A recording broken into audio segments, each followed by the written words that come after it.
Konnichiwa. Welcome everyone to the Office Samurai podcast, where we cut through the hype like Hattori Hanzo through his enemies.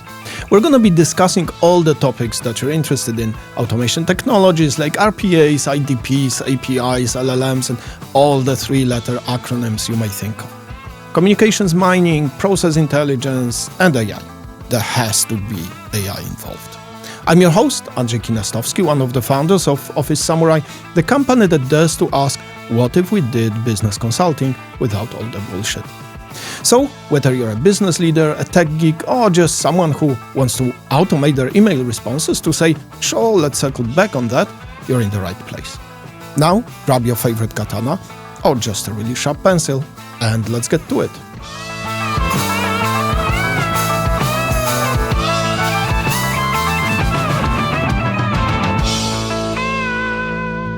Me and Dominic, the other founder of Office Samurai, we discuss technology a lot.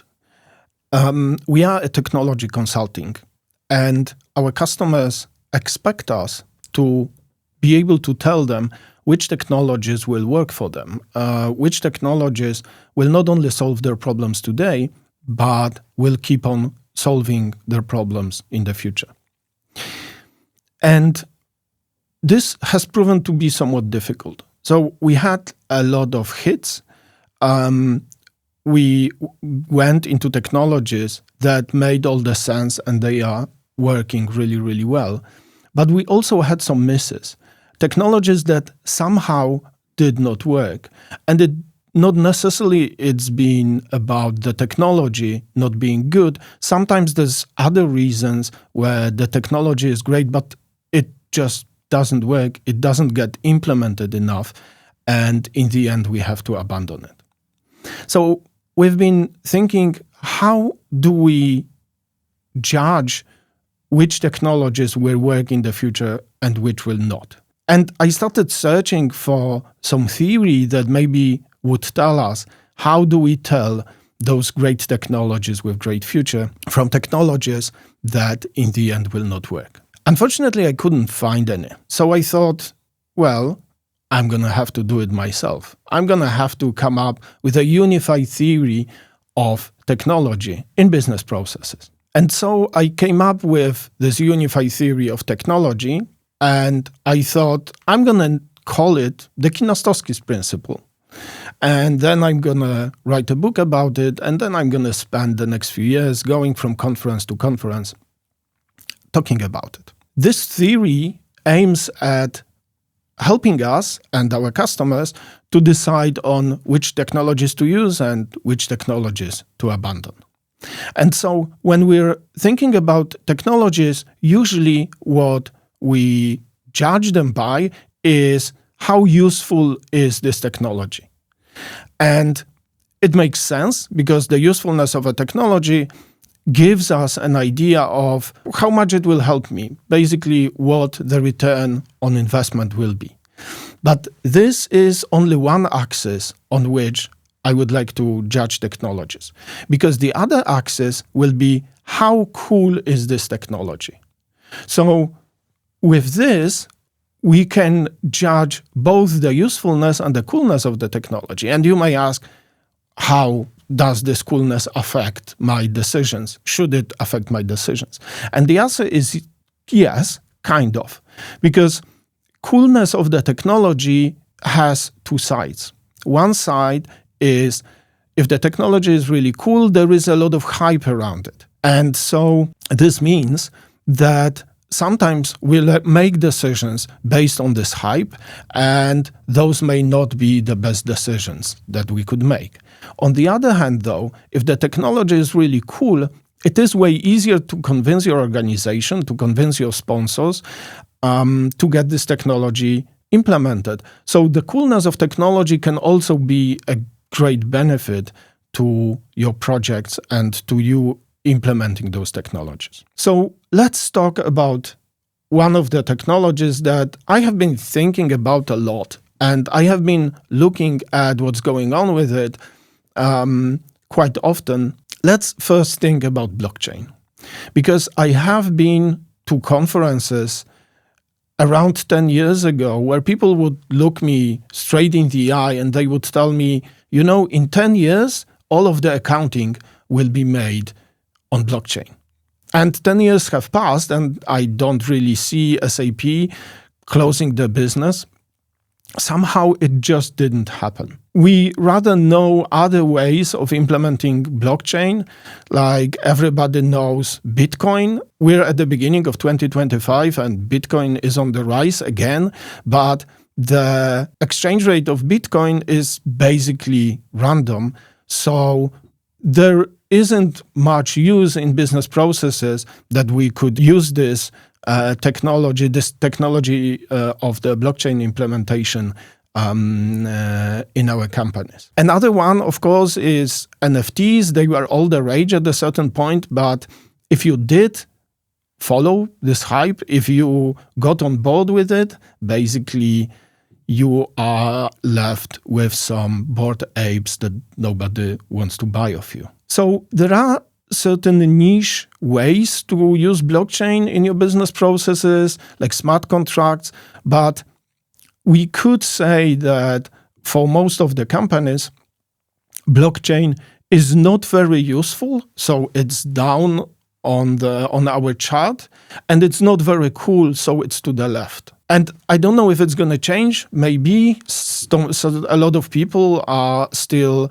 betting on this technology, but from our perspective at this point in time, blockchain is one of the technologies that is low on usefulness and low on coolness, because it used to be cool, it no longer really is. So blockchain in 2025 in business processes is a little bit less useful, but a little bit more cool than a fax machine. This quarter of technologies, low usefulness and low coolness, we're going to be calling dust collectors. Those are technologies that maybe someday, like a fax machine, they have been cool and they have been very useful, but over time they have proven to be outdated or not applicable at all. So those dust collectors, I'm sure a lot of technologies will end up in this quarter of our chart eventually. The next technology I want to talk about is VR. And, Mark Zuckerberg told us that we're all going to spend our days with VR headsets on our heads when working from home, feeling like all of the other people are around us, which clearly is not something that we want when we work from home. And the technology has proven to be very expensive and quite problematic for people to bear in the long run.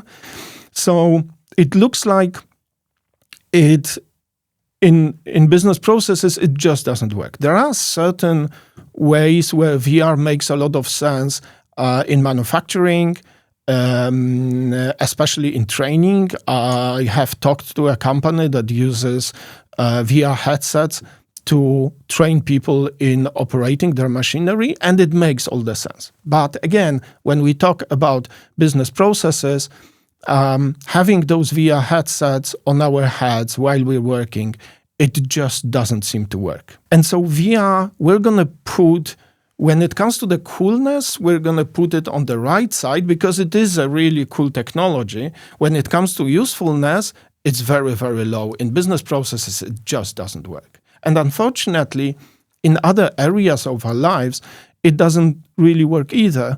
I had really high hopes when it comes to VR in gaming, and maybe it will come in time, but for now, the headsets are really expensive. The experience for a lot of people is very painful. So,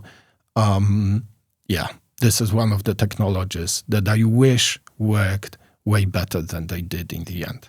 And so this is kind of the same thing like with 3D printing. Again, 3D printing in manufacturing may work for a lot of things, and it is a really, really cool technology.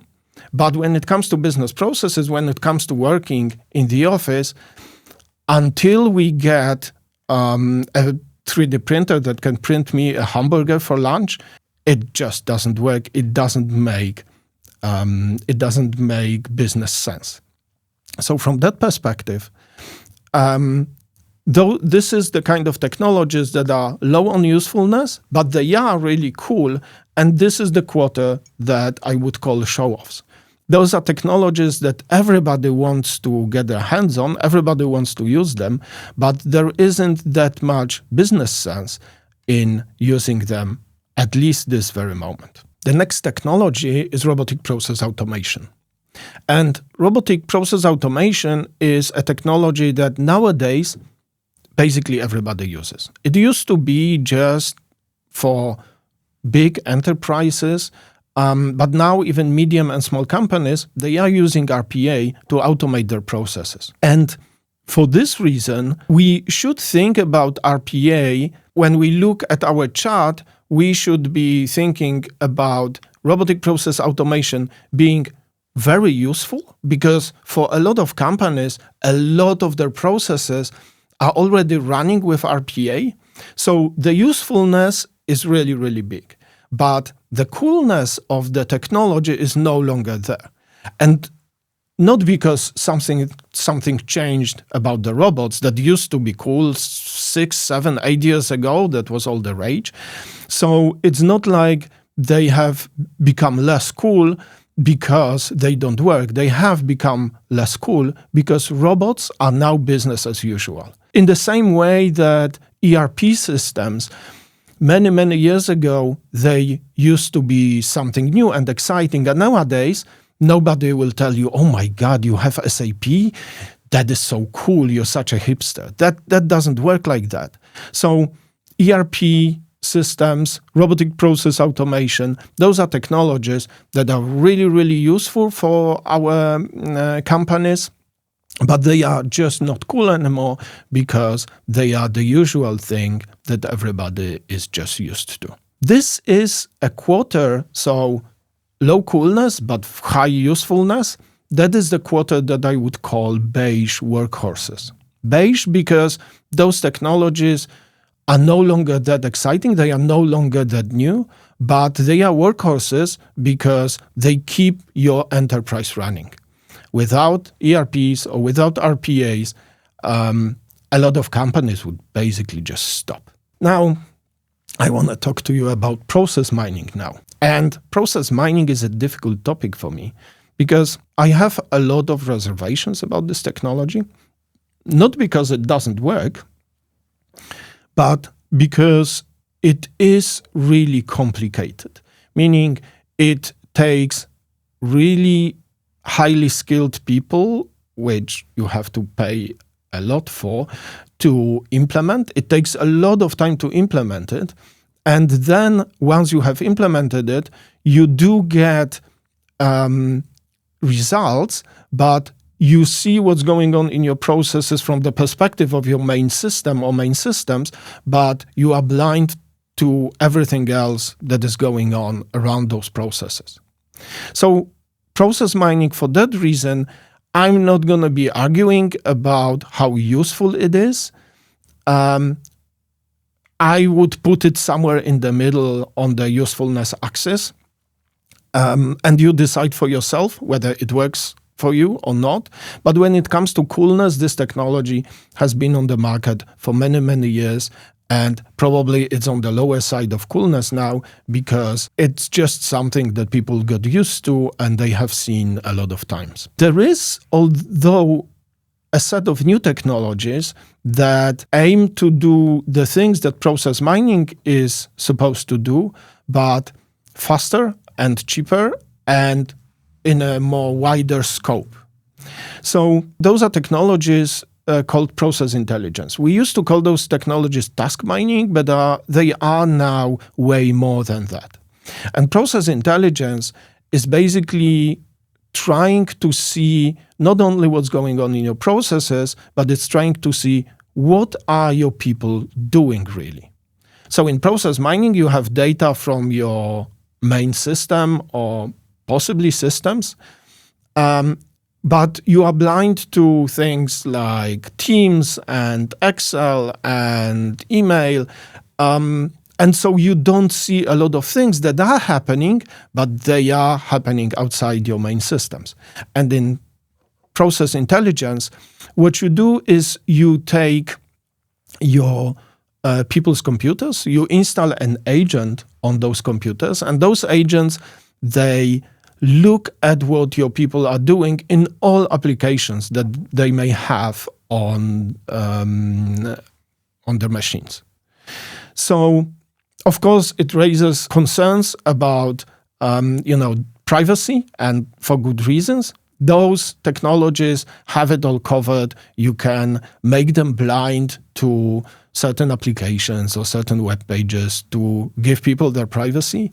But all in all, when they use applications and web pages that are connected to the processes that they are doing, those tools will record what they're doing, how often do they switch between those applications, where do they copy the data from, where do they copy it to, and they are able to understand your processes in all of the applications that your people are using.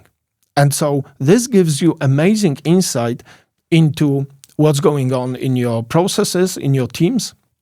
And we had really successful implementations where our customers would be finding things like, how do I balance work inside my teams better? And they have been finding opportunities for automation and opportunities for process improvement. So those technologies we are really, really excited about. We really like them, and we've been doing more and more of those projects in the last 2 years.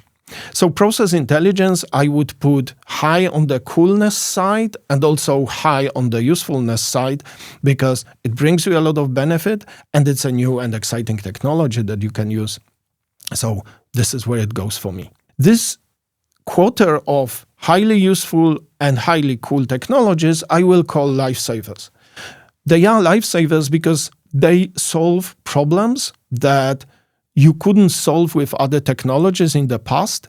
And because they are cool, it's easier to convince your management to give you money to implement them. It's easier to convince your organization to implement it, because your organization will know and will feel that those technologies will solve the problems that they have.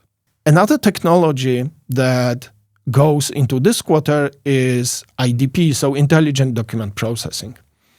This is what we used to call intelligent OCRs, but the OCR element is no longer that relevant. It's the intelligent part that constitutes those technologies. So intelligent document processing are technologies that are able to look at documents. They are the best with structured and semi-structured documents, and they are able to get data from those documents. And this is something I used to work in accounting in an AP team, and I used to book invoices. We were actually getting paper invoices at the time. It was a long time ago. And I would spend all my days reading the data from a paper invoice and then putting it into the system.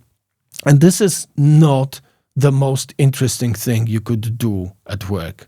I've been doing it for a year, and it quickly became quite a boring and tedious task. So we would rather have computers do this for us, but it's not as easy as it sounds.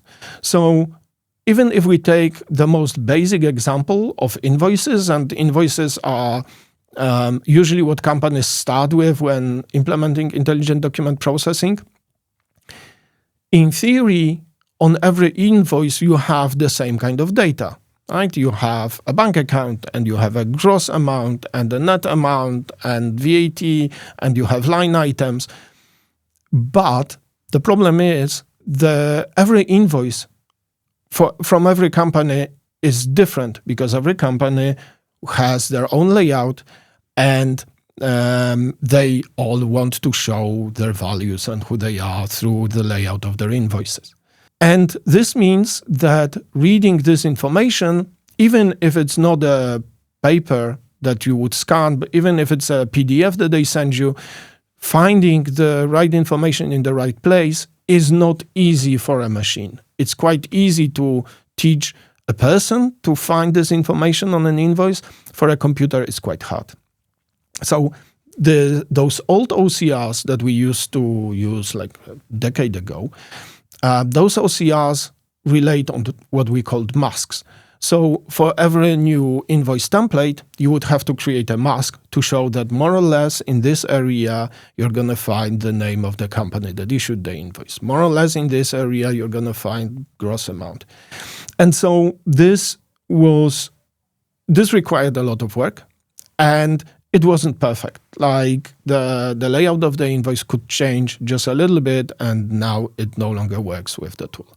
And I have been part of a project where we have looked at OCR implementation in one of the AP teams. And what we have found is actually that they have been spending more time on fixing the mistakes that the OCR was doing than they would have if they just booked all those invoices manually.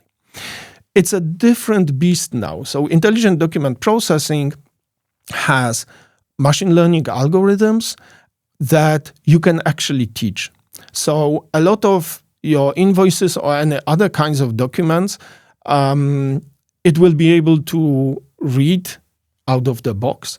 But then you can keep on teaching it, and the documents that it isn't able to read, they go to what we would call verification stations, and a user would show the tool, here you made a mistake, this is right, this is right, this is not the gross amount is here.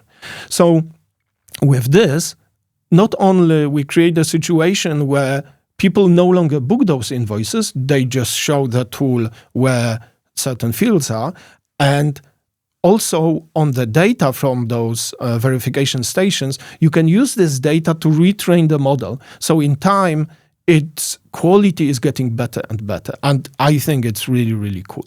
So those technologies, this set of technologies, intelligent document processing, they have been very successful over the last few years. We ourselves are doing a lot of projects using those technologies.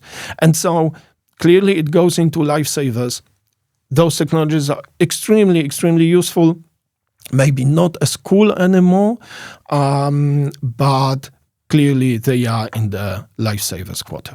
The next one that is kind of similar from the end user perspective is communication mining. Communication mining helps you do what IDP does for structured and semi-structured documents. Communication does for unstructured data, mostly for communications. So even though it's 2025, we still get a lot of kind of freestyle communication going into our organizations and flowing within our organizations.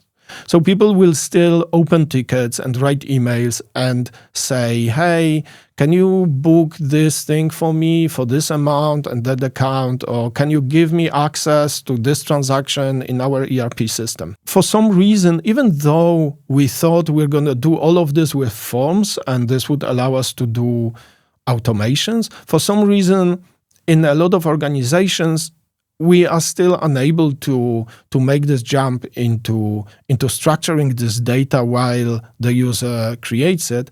And so it's freestyle kind of communication.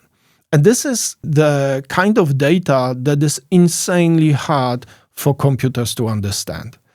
And for years and years, we have been struggling with it.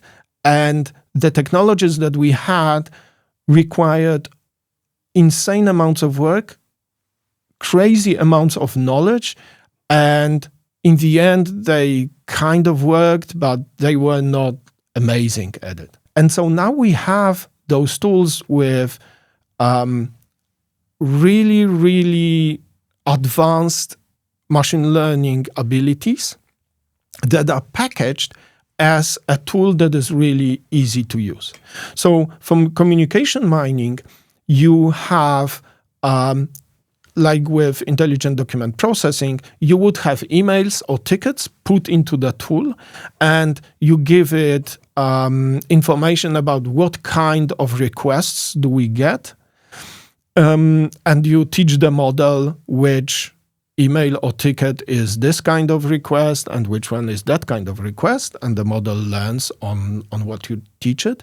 And then for every kind of request, you show it information, what are what we call entities that you need to find, so we are able to process this kind of a request automatically.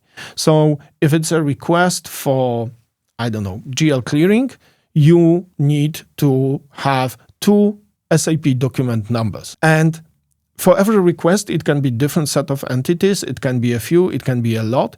But you also teach the model by showing it on verification stations. You basically paint in your emails and tickets and you show it, this is SAP document number, this is amount, this is date. And it learns from this. And what it creates is a situation where a lot of communication flowing in can be automatically processed. And even if the model, again, the same as with IDP, even if the model isn't sure or it cannot find something, the request goes to the verification station. The user just paints over it to show the model where certain things are, and then it goes to automatic processing. And this is something that this technology has only been mature for maybe a year and a half, but we are already part of really big projects where we have a couple dozen of email inboxes, and the tool will be processing tens of thousands of emails. So the return on investment is absolutely crazy. From that perspective, communication mining goes into high usefulness and really high coolness, because this is the technology that solves problems that were basically unsolvable 2 or 3 years ago. Now we go into what basically everybody is talking about, Gen AI assistants. We all have been quite disillusioned with chatbots. I think every one of us has experience when we were trying to get something from a chatbot and somehow it just didn't work.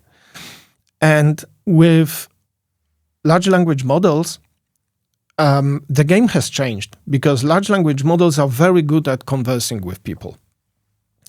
And so a lot of companies thought, okay, so if I take a large language model and if I teach it my data, then it will be able to answer questions that my employees or entities on the outside of our company might have. Now, it's not as easy as that, because teaching a large language model requires insane computer power and it costs a lot, like at least a few million.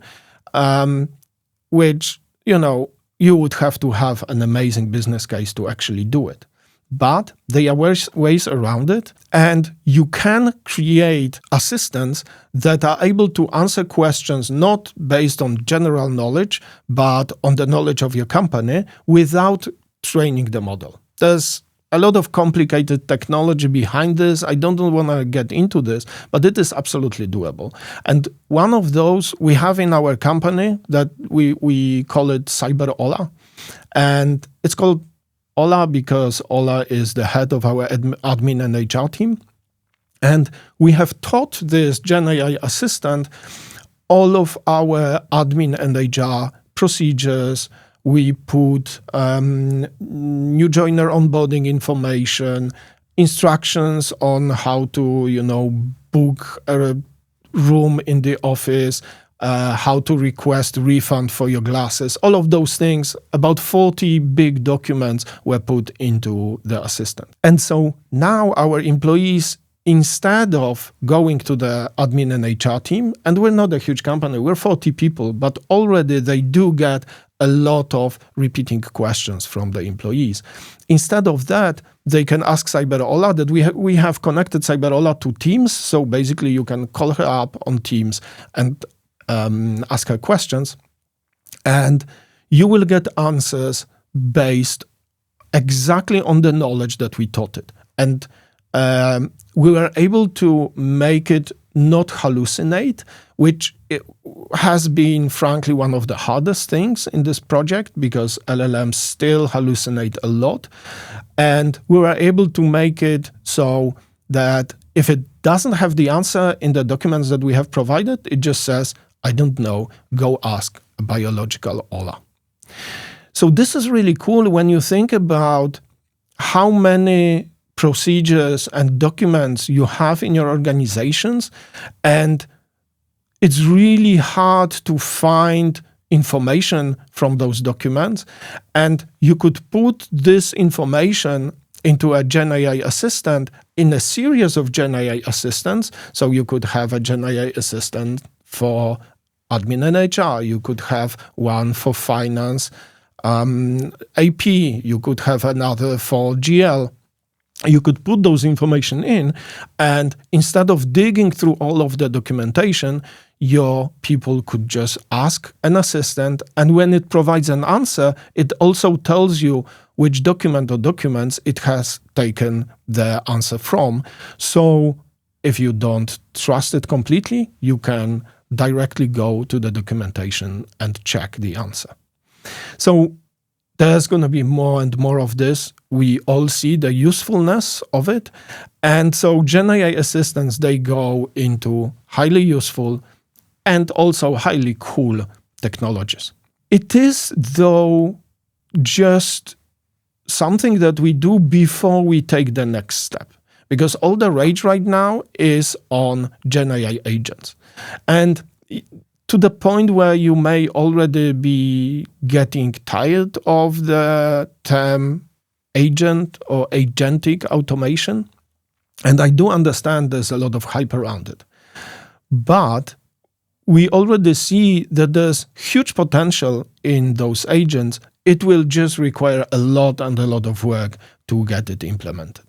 So our Cyber Ola, which is an assistant, is getting new features, agentic features. So our employees can not only ask it questions, but for certain questions, it will also offer doing the thing for an employee. So, for instance, if they ask, how do I get a refund for my glasses?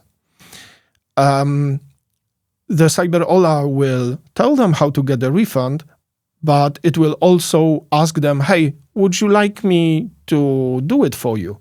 And through a set of APIs that we have programmed into it, it is able to fill the form in and then send it to our admin and HR, so you don't have to do it yourself. And there's a lot of small things that we started implementing into it. It can fire up a robot that we have in our orchestrator. Our trainers, when they go, and we do a lot of trainings for our customers, when our trainers go for a training, they need to have a survey, a post-training survey for the trainees. So they can go to Cyber Ola and say, hey, I need a training survey, and it will ask them the relevant information it needs to create the survey, and through an API, it creates a survey, and it gives them back a link and a QR code that they can give to the trainees. So there's smaller and bigger things that what we used to call GenAI assistants can now do, which makes them GenAI agents. And this is something that will, and I'm 100% sure of it, it will change the way we work. A lot of the things that we do now, or we have to bother other people about now, will be done by those GenAI agents. And I wouldn't go as far as a lot of people on the market and say that, in 3 years, we're going to have teams of GenAI agents working together and communicating, and they will have a GenAI boss that will be looking at what they do. That, at this point in time, I would consider science fiction. But if you look at what the technology can do for your organization already, you can have a huge impact And this technology is hard to build. It requires expertise. But from the user perspective, it's extremely easy to use. You can connect it to a chat. You can connect it to Teams or a Zoom chat. And so how business users interact with it is very natural. So it makes it extremely, extremely easy to use. And so Gen AI agents, they go into really high usefulness and really high coolness, as it is a technology that is only at the beginning of its implementation, but the possibilities here are absolutely huge. And that's a wrap for this episode of the Office Samurai podcast. Arigato, our listeners, for joining in. Whether you tuned in from the boardroom, the break room, or the bedroom, we appreciate it. And of course, this episode wouldn't be possible without the sharp skills and stealthy moves of Anna Tsubal, our producer and resident wrangler of chaos. We record this podcast in the mighty Vodzubit studio, where magic, coffee, and mild panic fuel every episode. If you like what you heard, subscribe, leave us a review, share with your fellow process warriors, and follow us on social media for more updates and insights. Got questions, feedback, or just want to tell me I mispronounced Hattori Hanzo? Drop us a message. We love hearing from you. Until next time, now go and save the world. Or at least a little bit. Matane.